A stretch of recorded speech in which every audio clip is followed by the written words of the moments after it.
we are recording. So welcome everyone for our second alumni chat of fall 2021. And I want to welcome Julian De La Paz, a class of 2015 Culp graduate who has had now a longish history in media and entertainment. Started as an NBC page, NBC Universal. He's at Spotify now. And I want to welcome Julian. Julian, thank you so much for joining us today. And we're just going to keep it nice and informal. And maybe tell us a little bit about what does it mean to be a creative executive over at Spotify? Yes, so I know that term is a little ambiguous, but basically what I do is I adapt podcasts with a colleague for Spotify. I adapt podcasts that Spotify owns for TV and film. So Spotify owns 4 podcast studios. Those studios are The Ringer, Gimlet, Parcast, and Studio 4. And basically what we do is mine the content that's coming out of those 4 studios. And we think really critically about, number one, is there an opportunity for a second life for this podcast? And if so, what would that look like? Number 2, do we own the rights to the podcast? Because we really only work with what we own the rights to. And then number 3, is there a big piece of talent that we could attach to this podcast adaptation before we take it out to market? Because we, with our adaptations, do not host the content on our platform. So we're not a Netflix, we're not and Amazon. Well, in terms of distribution, we do not distribute the content TV wise on our platform. We of course have music, we have podcasts, and a burgeoning slate of new formats that are being developed. But in terms of the work that we do, we will always seek to sell it to a buyer. So we will take our podcast adaptations to the Netflixes of the world. We'll take them to broadcast networks, so think ABC, NBC. We'll even take them to cable networks as well. And that is with the hope of selling the content. So in terms of packaging, each podcast that we package is different. It really comes down to scripted, whether or not it's unscripted, also to how we envision the adaptation. Is it a series? Is it a feature? Is it live action? Is it animation? We're actually even conceiving one podcast adaptation as a potential musical adaptation, which would be really interesting because that would be our first foray into musicals. But once we identify that and kind of the way in, because with every project we do, we want to identify a way in, then we start thinking about talent that we can go after. So by talent, I mean screenwriters, I mean directors, I also mean actors and actresses, because each package will require something different. And a lot of that depends on who's coming from the podcast. So if, for example, there is an executive producer coming from the podcast who has produced in television before, who knows how to, run a show, and who knows how to, kind of be the one in charge, and we would most likely keep them on board, and we would pair them, let's say, with a director who we would then attach, or perhaps even then, if we want to package the, show to a greater degree, we might even think about actors and actresses that we could start sending the materials to. So by packaging, I mean you're taking talent and you're adding them to the material being the podcast material. And then from there, ultimately, we'll take it out to buyers and we'll sell. And so we have quite a few projects that are in development. We have quite a few that are in production. The ones that I can mention are the ones that have been released thus far in the trades. One of them being The Horror of Dolores Roach. We have some at Amazon. Really exciting. We're working with Justina Machado from One Day at a Time on that. And that was originally a Gimlet podcast that came out a few years ago. And we're in production on that now. And then we're in production on 2 other projects. Unfortunately, I can't name them though. But we have a lot on our plate. But basically, I know that was a lot that I just said, and I probably went in 5,000 different directions. But the crux of what we do is we take podcasts and we make them into TV shows and movies.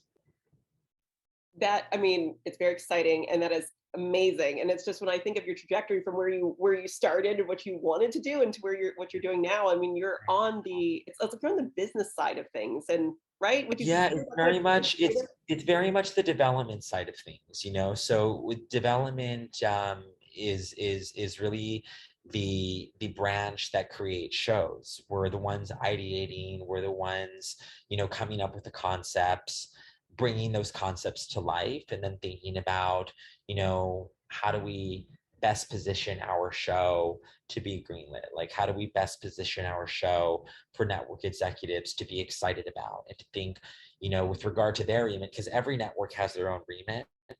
For example, what Netflix is looking for might be very different from what OWN, Oprah Winfrey Network, is looking for versus what Amazon is looking for. So we try to tailor what we have to these different buyers. And we're really, I think, selective and really particular with regard to who we package with, why we package with the person, and then ultimately where we're going to take it. Because we want to selective, but that's not the word. It's just, I think strategic is the word to use. We want to be strategic. Right. Yeah. So, so I'm thinking back, to like, again, like you're doing this particular work, and, so I'm going to rewind. So if you could zip back into like your Georgetown self, back in those, Yes. that's where a lot of our students, that's where they are, so how did you get to this? What are those kind of steps? And maybe even whether it's internships or classes or clubs that were impactful and you might recommend to students who are thinking about, or maybe even not sure, but based on skills you learned and all that? Well, I'll start with the classes and then transition to clubs, and then we'll talk about, I'll start with the internships because you mentioned that first, and then classes and clubs.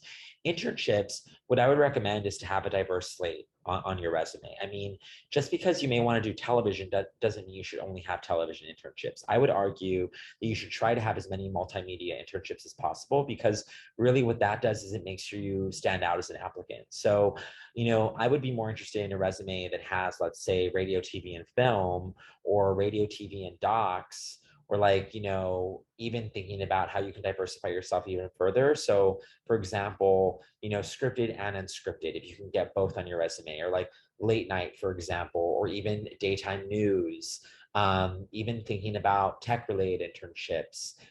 So if you're working too with new formats like TikTok, or if you're able to get in at Instagram or Facebook or Google, obviously like these are the behemoths, and these are obviously really difficult to get into, especially, maybe if it's your first internship at all. But I would think overall, what you should strive for is to create a diverse story for yourself, because, we're all storytellers, right? With regard to our resume, with what we hope to do, with what we're trying to do currently as Georgetown students.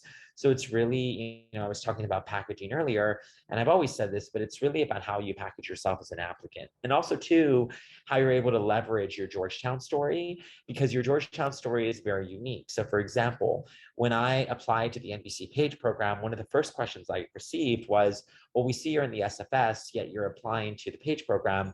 Why? Or what are you hoping to get out of this? Or why the SFS and you're wanting to do media, or you're wanting to get into this world of television? So it was one thing that made me stand out immediately, but then I also knew how to talk about it. So I think like knowing what you want, knowing the point that you hope to get across as well, I think is equally as valuable. But with regard to internships, definitely a diverse slate. I don't think there's one right answer for internships. Just even what I would argue too is, if there are any freshmen on the call or watching this, the first internship, the summer of your freshman year, does not need to be, a big internship by any means. I taught English in Turkey that summer, and I talked about that summer teaching English abroad in every single interview that I ever had, because I learned an immense amount about, teaching English as a second language, language barriers, learning about different cultures, not only in Turkey, but across my travels that summer in Europe, and navigating those waters. So all of that to say, there shouldn't be a lot of pressure for your first internship, but as you begin to think about your second and third, and even fourth, if that's something that you want to do, you want to be a little more strategic with your approach. Then going to classes, there were no classes that I took as a student at Georgetown that I would say really prepared me for what I'm doing now. But what I will say is that I absolutely loved the theater program at Georgetown. The theater program, I think, really helped me think on my feet, with especially my improvisational skills, interacting with people too of different backgrounds, but also of different creative mindsets, which I think is really helpful for this field, because not everyone maintains the same creative vision for a show, or not everyone maintains the same the creative outlook as you do. And that's amazing. That should always be the case. There should always be people who think a different way from you. But taking theater classes, for example, with Derek Goldman on improvisation for social change, or directing, which I also took with him, or I took a culture and politics class with Derek and Cynthia Schneider, the former ambassador to the Netherlands, which was about cultural diplomacy, or Natsu Onoda Power, who is one of my favorite professors and people in general. I took the theatricality of eating with her. I took, what was my other class? But like, she was really instrumental as well. So if you have the opportunity to take any theater courses, I would absolutely recommend that. And I was able to do that in the SFS too. Like, you don't need to be in the college to take those classes. Then last, clubs, I think your clubs should ideally align with where you hope to go, right? I mean, you should also have other clubs that you have on your slate that are fun and that allow you to, experience something different. For example, Jugs is always, I think, a fun thing I wish I would have done. But, I think I was very targeted in my approach. So it was GUTB, WGTB, Georgetown Stories, just like things that allowed me to experiment with the multimedia elements of campus. Really, I think helped me just like even decide for myself that this is something that I wanted to do, So I think you should absolutely get your service in, absolutely do the Jugs of the world. And I don't know what other campus clubs exist at the moment. I'm sure there are a dime a dozen, but you should absolutely think about how you're spending your free time and how that is ideally moving you forward in a direction you want to go. Great, thank you. The other piece that I'm thinking about this is, preparing the experiential part of all of this, and it's also the relationship building. So I come Yes, to that's the huge. networking part that is terrifying for students, because it feels, if you're new to it, it feels inauthentic, or the worry is that it feels inauthentic, and you do it so well, and you talk about it so well. So I wonder if you can talk about like how critical it is to this industry, because it's often something that I talk about, like your return on investment will be much greater if you network than if you don't. So like, maybe how do you do it authentically as you, and what does it mean to the industry? Well, it's just, to the industry, I think it's unbelievably important. But just to take a step back, I used to be so overwhelmed with the thought of networking. I just actually hate that term, because I think in my mind, it's so transactional. Networking is relationship building. At the beginning and end of it, it is a relationship. In the same way that, for example, I am currently on the dating scene in New York City, I am quite literally putting myself out there and saying, hi, I'm Julian. That's what you are doing with networking. It is no different, I promise you, than, for example, meeting someone your first day of class in Problem of God your freshman year. You're saying, hi, I'm Julian. I'm from El Paso, Texas. Nice to meet you. And the thing about networking is that you will not strike a relationship with everyone you meet. And that's the same thing with dating. I have 3 dating apps. I have Tinder, Hinge, and Bumble. And I, every night, feel like I'm networking, because every night before bed, I'll spend like 5 minutes swiping, chatting, messaging. That is what networking is. It's like you're in the dating game and you're saying, hi, I'm Jordan Dantzler. And I really, I'm from El Paso. I'm from wherever you are from, Jordan. I'm so sorry. I'm Jordan. I'm from, New York City, and I'm in the MSB. And, I'm really excited to meet. Where are you from? Like, honestly, it's just a conversation. So all of that to say, there have been many conversations that I have had in the past that have been fruitful and have led from point A to point B. There are also many conversations I've had where I realized, you know what, we just don't have a connection. And you know what? That's fine, because you're not going to have a connection with everyone you meet. Same with dating. There are many guys I meet in the city where I'm like, you know what, we'd be better off as friends, so we'll leave it at that. But then there are others where I'm like, you know what, I can maybe see something here, let's proceed. And with the latter, if you're talking about networking in the job world, that's when you keep in touch with people. And that's when you try to find common ground. So ideally, the common ground that you're going to be able to find is your Georgetown background, because that is going to be, in my mind, one of the most advantageous steps that you will have ever in networking. So if you can find Hoyas that you connect with, for example, yesterday I was in a pitch and I met this guy and he was like, hey, we went to Georgetown together. Immediately I honed in and I was like, great, because we have this connection. So I felt more invested. And it's not that I don't listen to other pitches, it's I do, but this guy and I went to school together. And so we know each other. And then he was like, oh, I know you know so-and-so. So mid-pitch, I messaged so-and-so and I was like, I'm in a meeting with so-and-so. And he was like, oh my God, he's great. You'll love each other. And sure enough, it was a really great conversation. And there's more conversations to be held in the future because of that.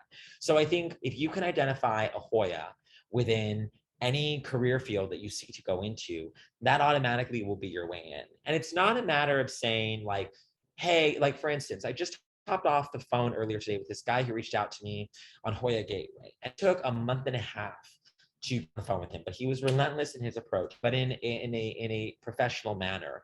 And we finally hopped on the phone and he had like 8 questions prepared. And I was really struck by how prepared he was. And I was very impressed because I've also hopped on other calls where I was doing the majority of the talking. And by that, I mean, I was like leading the witness. And that's not what it should be like, you know, because what you should do whenever you hop on the phone is do your research, know your audience, never ask a question you don't know an answer to. That's another thing I learned. And always just be prepared. Like you always want to showcase that you've done your homework, you know who you're talking to, and you know what you want to get out of it. And when you network with people, it isn't so that, you know, at the end of the conversation, this gentleman didn't ask, hey, Julian, can you refer me for a role at Spotify? Because I have been asked that before, and that's not the approach. Because ultimately, you're really only going to refer people that you've worked with, right? Because then your referral will not carry as much weight if you're just, let's say, referring every Georgetown alum that comes your way. But he, you know, had great questions. He asked to keep in touch. And absolutely, if he ever comes my way again, then I would love to keep in touch and to, you know, to hear how he's doing and help him in any way I can. So that was a very long-winded way of saying relationship building is networking. That's really all it is. So that's, I mean, that's great. That's what I tell students all the time, that it is building a relationship. It's this. Like you and I, Jackie, when we first Yeah. met, did not have the relationship we do now. But our relationship has grown over many years because we've kept in touch. We know each other. And like back then, maybe it was networking, but then it just became a friendship, you know? Right. And this is the reason why I wanted to do these alumni chats, is so people can watch and say that this is it. You know, this is just people having your, you know, talking and meeting again after many years, and we learn, and this is our way of catching up and Yeah, and I all of that. completely agree. I know. So with that, with the relationship building, I do, because we know the juggernaut of finance and consulting on Georgetown's campus, you know, so that ever present, there's always jobs available. And so for so many of my students that are interested in entertainment and media, they do feel like if they're just applying alone, it feels like it's a black hole. And I do know, and again, witnessing this is going on my 8th year, that in the talking to people as well, that does seem to lead more to a job, even though like that you can't say, hey, Julian, I want a job. Yeah. But how would you, because I usually talk about one and the other. Like I usually say, don't just apply. I also want you to talk, because it does build that relationship, and you don't ever know when somebody might have a position available. And a lot of times in this business, it's like this. Yeah, absolutely. I think immediately it would be helpful to identify someone in recruiting that you know. So, for example, when I went to Spotify from SoulCycle, there were, I think, maybe a few people I could have reached out to, but I identified one who I knew was a recruiter, and she and I worked together at NBC. So number one, I knew that she could speak to my work experience. She could speak to my work ethic. But number two, I had that relationship with her, back to relationships. And number three, she was in a position at Spotify where she could immediately move my resume forward, or at least help point me in the right direction. If, for example, you're hopping on the phone with, let's say, a junior analyst at, you know, Goldman Sachs, they may not be, they want to help, but they're not in recruiting. So they're not in a position to, let's say, move you as far along as a recruiter or as someone in HR who is a little more tied to that side of the business. Because as we all know, there are varying degrees of every business, right? Like the guy I spoke to earlier wanted to do finance at Spotify, and I said, I cannot speak to finance at Spotify. I could speak to content and the cross-functional involvement that I have had with finance, and I could tell you about how I think you can get in, but I cannot necessarily speak to what you seek to do at this company. So what I would say is, ideally, you identify a Hoya in recruiting and you have a conversation with them, 10 to 15 minutes. Ideally, the conversation goes well, and either they ask for your resume, or you, if the conversation goes well, ask, can I send you my resume? Even if it's just for a resume review. Let me know what you think. Because Danielle, when I spoke with her, took one look at my resume and she was like, I think you would be good for A. And she sent me off in that direction. And that was really fruitful and helpful versus, someone, and also it helps because I knew Danielle and we had that connection. But I would say is ideally identify a recruiter. And then secondly, when you're having these conversations, and you're right, Jackie, you should always have conversations because conversations will lead from point A to point B. Try to find people that exist within your network. So for example, my network on campus was GSP. I was not going to Jugs. I wasn't going to Blue and Gray. I wasn't going to the Corp because I had no relationships there.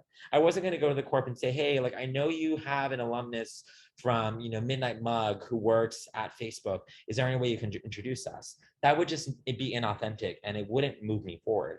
What I did instead is I went to Missy Foy, the director of the GSP program, and I said, Missy, here is A, B, and C of what I want to do. You know a million alumni in this space. Is there anyone that you think I should speak to? And she said, yes, you should speak to Christina McGinnis, who is Lauren Michaels' first assistant, who was Lauren Michaels' first assistant. And Christina is now a C-suite exec at Lauren Michaels' production company. And I think you should talk. And we did. And Christina and I struck a connection. And Christina is now a dear friend. I send her a Christmas card every year. She just donated to my marathon fundraising campaign. Like she's a friend. And now like our relationship has grown from there. But Christina was the first one that I ever met that raised her hand. And she was like, I will help you. But it's because I utilized my network that I was a part of at Georgetown. So whatever network you're in, utilize it to the greatest degree and try to find people, either current students who are about to graduate or recent graduates or even older graduates that exist within that organization that you can reach out to and have a connection with. Okay, so that's interesting. So that brings us to the end of your time at Georgetown. So we're at senior year. So we've talked about all the things that lead up to senior year and the networking, da, da, da. So remember back when you graduated, I don't think you had a job. I think like one of the first things. I graduated without a job. And that is very normal for students in entertainment and media. So maybe if you can tell a little bit about like, what did that look like and how did the NBC page thing come about, and that maybe the recruitment piece in that and the time it took for that to happen, because that's helpful for students to know. Well, it was actually Christina McGinnis. So going back to that relationship that I had with Christina, she helped get me into my first internship at Late Night with Seth Meyers. She referred me. This was the summer of my junior year in college. And she also referred me the summer of my sophomore year in college, but I did not have enough experience to land at NBC Universal. So instead, I went to a local radio station in El Paso, Texas, where I interned. And that got me my first, media job, let's say. And it was an intern. I was an intern on the morning show there.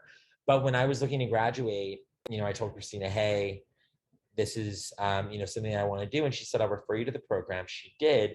But the problem is my GPA, there's a GPA requirement for the PAGE program. It's a 3.2 and I was like a 3.1 something. So what I had to do is, I had to work my butt off second semester, senior year in order to get all A's, which I did. And then that rose my GPA. And then I was able to move with the PAGE program. So then at that point, she had already referred me.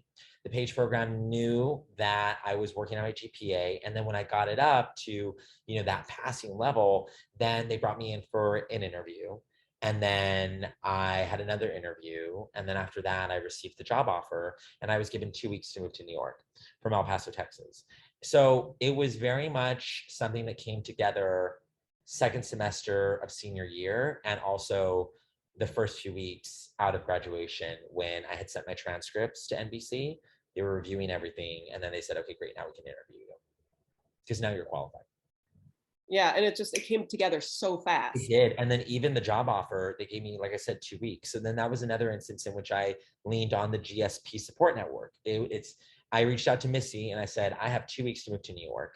Do you know of anyone that I could potentially crash with? And she said, I can introduce you to Tom and Eileen Hart. And they are now just they're like family figures in my life. They really are family. I would argue Tom and Eileen are family and I love them dearly. And I owe so much of my first few years in New York to them because they helped me navigate not only my first 3 months, but Eileen helped me move into my first apartment in Brooklyn. Like she and Tom drove me from the Upper West Side to Brooklyn. They, gave me a lot of their old linens and they gave me like lamps and God, they were like, you need stuff. You don't have the money to buy it. So we're just gonna like look into our closets. Like they were literally setting me up like in my first ever apartment. And it was something that only I think a Georgetown alumnus would do for another Georgetown alumnus. Like I really firmly believe in the alumni connection that we have here at Georgetown. And it is just so beautiful and it is so strong. And that is why you have to lean on alumni. You really do. Like if it were not for Tom and Eileen, I really don't know what I would have done during my first few years in New York. Like, and I say that with the utmost respect and love and admiration for them because they are beautiful human beings. And I just adore them dearly. That's so beautiful. And I guess, maybe little tips or, for anyone who's here or listening to the recording is that if you're on Hoya Gateway or LinkedIn and you're going to the Georgetown section, you can do a keyword search for GSP if Yeah, that's you can. and CMEA. So you can Yes. filter Very much. alumni by those, because a lot of times alumni do want to be found because they're a part of these organizations. Yeah, they do. They absolutely do. And, if you're a part of these organizations too, I would ask whether or not they have an alumni listserv. I don't know if they do. Like, Jugs strike. I don't know why I keep going back to that, but they strike. Right, but that's probably the biggest regret of your life, I I know think. it's the biggest regret of my adult life, I think, just not doing Jugs, because the burgers are delicious. But like, I'm sure that they have some list, or they will know of like, hey, you should reach out to so-and-so. Like, especially if you talk to juniors or seniors who are referencing someone that just graduated, there's an opportunity for an introduction to be made.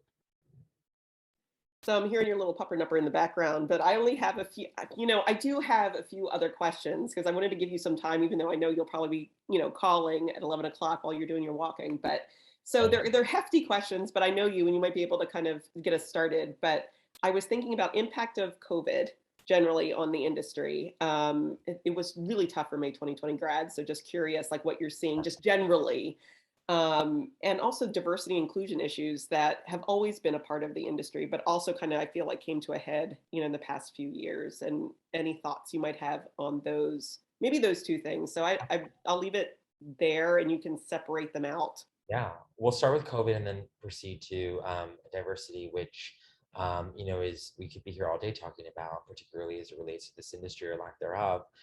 But I'll start first with COVID. And, I was really surprised at the start of COVID at just how much work we had because podcasting didn't stop. TV production stopped for many, many shows. And a lot of people were, left figuring it out. And this was at the beginning. And then obviously, as human beings, we adapt and we learn how to, work with what we have. But on the podcast side of things, nothing really changed for us. We continued making shows. And then we started also thinking about like, what are some new shows that we can make that are about like connection or about like bringing artists together. So there was this one show that we created called Butt Dial, and it was like basically one artist butt dialing another one. And then there was it was another one, but it was called The Drop In. And it was like, for example, if Megan Trainor were to drop in on our conversation that we're having now via Zoom and do a private concert for us. Like we started ideating and thinking about new formats that we could develop that would work with this, stay-at-home world, because we weren't going to in-person concerts. We weren't, going to the 930 Club in DC anymore for a small, concert venue. We were just home and we were not doing anything else. So it was actually a really cool moment of ideation for all of us. And then even too, like I helped conceive of a show called The Class of 2020 Speaks. It was actually my idea. I was like, what are we doing with graduates this year? And like, what are we as Spotify going to do for convocation and everything? So that led to a podcast called Class of 2020 Speaks, where we did kind of like a docu-follow of, I think it was like 7 to 10 students. And this was their senior year at home. And this was an amazing story, an amazing project that only could have been conceived of during the pandemic. So it really did not impact much in the podcasting world. It did immensely, as we know, in TV and film. And now, while productions are back up and running, they're very much still adhering to COVID restrictions. So, for example, the show that I mentioned that is in production, we really did have to think hard and fast about how we, not only from an organizational standpoint, but from a budgetary standpoint as well, would navigate COVID, because it's expensive. It's not cheap, particularly when you have a big crew and you're testing every day and people are having to quarantine for 2 weeks in Canada before being released for production. Obviously now the world is changing and things are a little more relaxed, but it definitely affected that industry. With regard to diversity, equity, and inclusion, I'll just start off by saying that we have to tell our own stories. We really do. Because if we don't tell our own stories, number one, no one else will. Or number two, someone else might come along and do it. And number one, they won't do it justice. Or number two, they're just going to do a terrible job at telling that story. So for me, the types of stories that I want to tell are LGBTQIA+ and Latinx stories, because I identify as a gay Latinx man.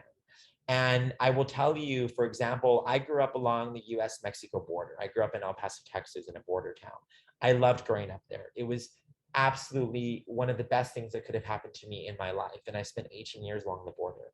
And the border is so rich with culture. It is rich with people. It is rich with food. It is, in my mind, just a melting pot of so many exchanges going to and from Juarez and El Paso every single day. But it infuriates me to no end when I read stories that come to me about the border, and it is reduced to nothing more than drugs and human trafficking and the drug trade. Actually, that's really all I ever read about with the border. And I think these are people who are trying to reduce my home to nothing more than this. And that's really infuriating. But then I thought, you as a dev exec have an opportunity to change that. You have an opportunity to say no to those stories, and you have an opportunity to say yes to the stories that you know are authentic to where you grew up. And you also have the opportunity to write as well. If you really, really wanted to, you could write a script too, and you can really start to tell your own story. And then on the LGBTQIA+ front, I am really interested in LGBTQIA+ history, because I believe we have to know where we come from. And particularly recently, I've thought a lot about, how privileged it is for me to live as an openly gay man in New York City in 2021, whereas, my, gay brothers and sisters from the 1970s and 1980s did not have that freedom. And it was eclipsed by the HIV/AIDS crisis, or what people back then referred to as the gay plague. So it's just all of these things that you realize you really want to tell a story about, and then you realize that you are in a position to be able to do that and to affect change, and you should, because we should absolutely tell our stories. And going back to the question of diversity, Hollywood is not diverse, and I have no problem saying that on a recorded Zoom if this were to ever get out. It's just not. And it's not diverse on the development side. I've maybe met like 2 or 3 other dev execs who are people of color, but who identify as Latinx, and that's really frustrating.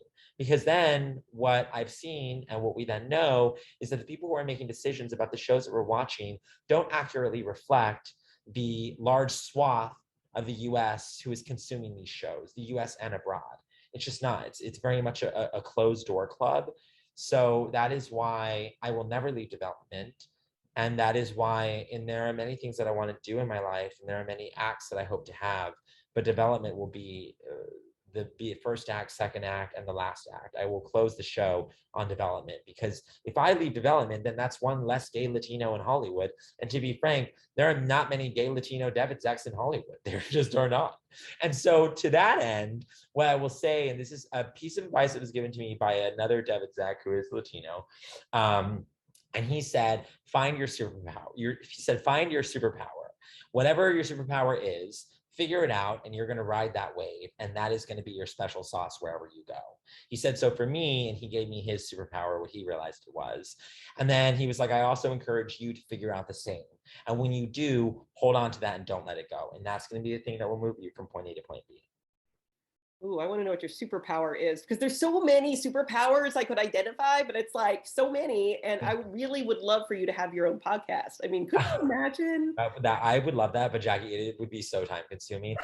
And as you know, I also teach spin on the side. I taught 7 classes over the last week, and everyone's like, how do you have a full-time job at Spotify and basically now what is turning into a full-time job in spinning?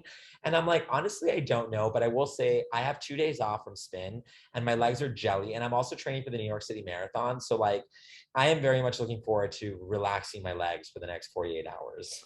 Well, I would be worried about you, although I saw your gorgeous Instagram over the summer. So I know that you at That least was were so traveling. fun. I do travel. When I travel, I disconnect. Yes, I Yeah. do. I really do disconnect, which is so important.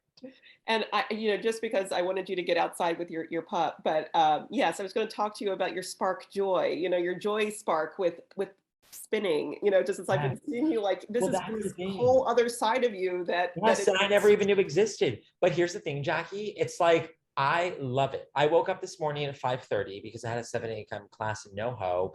But I actually love it because number one, I feel like I'm going into the office to do something. But number two, it's great exercise. And exercise, to quote Al Woods, exercise gives you endorphins. Endorphins make you happy. Happy people don't kill their husbands. I'm single, number one. But number two, endorphins really do make you happy. Like I feel so good coming out of that class. It's early, and I taught one last night at 6:45, so I teach before and after work and on the weekends. But like, what I would encourage Julie and Bodice, forgive me if I mispronounced your name, but and anyone else watching this is find something outside of work that you can do, whether it's running. It doesn't even have to be exercise, knitting, reading, video games, whatever it is, just find something you love to do that's not work. Although in my case, it is a second job, but find something you love to do and do it because that is what's going to keep you sane. That's what's going to keep you grounded. And if it's bird watching, if it's hiking, if it's, finding a new bar every night in Manhattan that you want to sample, a Negroni at, I don't know, you live your truth, but find something and stick to it because that's going to, like you said, that's what's going to spark joy. Well, it bleeds into probably your own professional life too. Like it It gives you does. energy, creativity, the all of it. Yeah.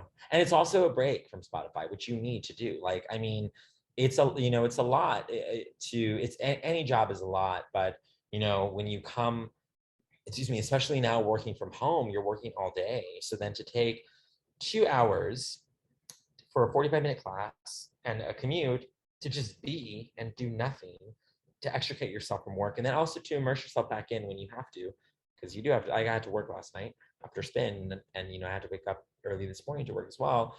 You just find a way to balance it all. You do, but I think it's so important to find something that you love.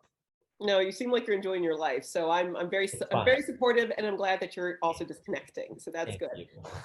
So just to neaten this up, oh, you do have a little question in there because I was Sports and Spotify. That's a really great question. And I would say I can answer from the podcast side of things. So I'm sure you're familiar with The Ringer. The Ringer is a sports network that was started by a gentleman by the name of Bill Simmons. And 2 years ago, Spotify acquired it. And The Ringer is our sports hub. It's sports, it's pop culture. They also do celebrity, but I would argue what they do best is sports. So we have an entire slate of sports podcasts that, represent football and soccer and basketball and, everything in between. But that is the hub of all of our sports podcasts. And I will say from a market standpoint, like, and by that I mean international podcasts, soccer is huge, football. And there are many opportunities that exist there. Like there are a lot of sports podcasts that actually come our way from the TV and film standpoint. There are none that we have really moved on thus far, just because we haven't gotten that far into development with them. But as it pertains to sports, it definitely is a really big opportunity at Spotify, particularly from the podcast standpoint. So if that's something you're interested in, what I would argue is you should start familiarizing yourself with audio production. You should start writing if that's something that you want to do. Or if you want to produce, definitely the audio production. But if you want to write for one of these podcasts, because they're always looking for writers, make sure that you're really honing your writing skills. And make sure, and I'm sure you already are familiar, but like familiarize yourself with the lexicon of sports because you want to be able to speak the language as well. Yeah, thank you for that. So I'm actually a business student. Okay, great. And so from that standpoint, is there opportunities for business students to potentially evaluate these like podcast opportunities and just kind of see their return, like their ROI? And is there spots for that. I would not be towards like the audio production or creative. Yeah, interesting. I'm sure. Yeah, the answer is definitely yes. I just don't know exactly what immediate opportunities that would be. What I would encourage, yeah, because you're talking about from an analytical standpoint, absolutely, absolutely. I mean, we have various teams across Spotify that touch the creative. By that I mean from an analytical standpoint, like, are we making the right business decisions right. with regard to these podcasts? So absolutely, that would exist very much within business affairs. That would very much exist within, our strategy, insights, and analytics team, our finance team as well. I am not as familiar with our finance or business affairs, but for example, on the CS standpoint, strategy, insights, and analytics, that is a team that I used to work very closely with, because they would provide us with all the information that we needed to know. Like, we're creating all these podcasts, but we have to do a postmortem, who's our, like, are we reaching the audience we wanted to reach? Is this show successful? What are people saying about it? What are opportunities for seasons 2 and 3 if we're really invested in this? So yes, there are absolutely opportunities for you to touch sports within Spotify, and you don't necessarily have to, affect the creative from a production or development standpoint. Gotcha. Thank you very much. That was very helpful. And I would imagine, Julian, like the same kind of process that you advised earlier in just connecting. That's what you would say to Bodice. Yeah, Bodice. I would say if you could find someone at the Ringer who is, a Georgetown grad, I'm sure there's got to be a few. I would definitely suggest that. And if you can't, just go ahead and reach out to me, and I can do some digging.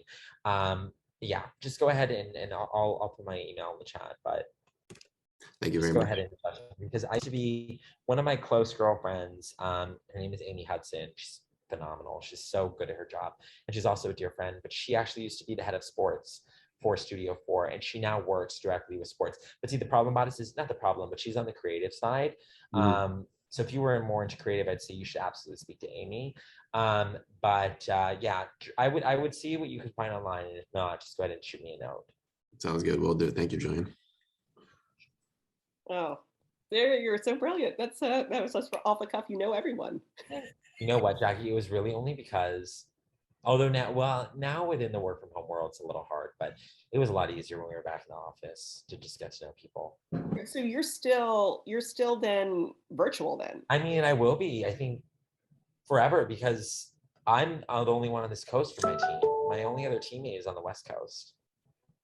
Yeah, theoretically, I could go into the office today if I really wanted to. It's open, but it's a 45-minute commute downtown from where I live. It just doesn't make sense. That's amazing. That it's amazing that you get to do that. So Spotify is this thing called work from anywhere, and they're really serious about just the ability to work from anywhere. And I have seen this with other businesses too. So that is happening with increasing regularity. But I am going to, we can tie this with a bow and just say, is there any other advice or anything I missed or anything that you can think of that I did not ask?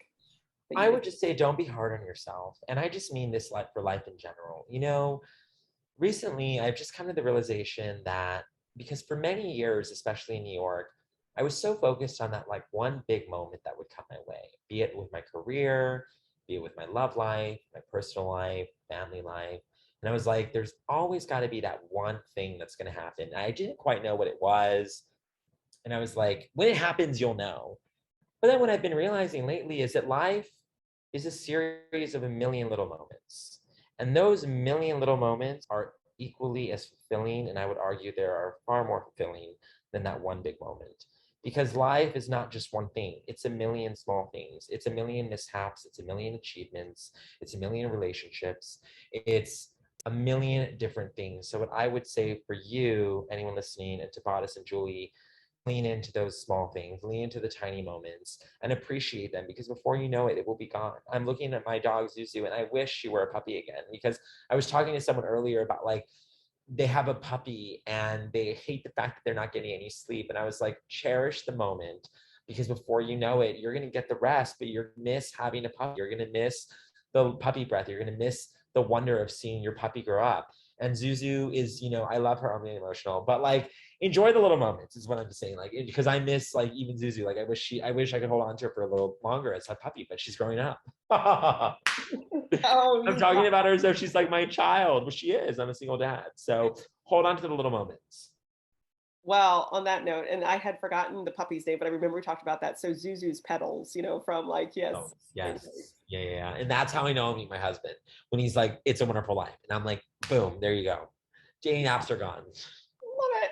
Well, Julian, I love you, and I think you're wonderful, and you always give such wonderful advice, and you're so authentically you, and I appreciate you, and I just appreciate you. So thank you so much for coming and joining, and give a smoocho to Zuzu, and go get her for a walk before you get to your next thing. I know, we're leaving. We have 7 minutes. Okay. Thank you for everything. Bye, Julie. Bye, Bodice. Bye. Thank you very much for taking the time. Of course. Talk to you all soon. Bye. Bye.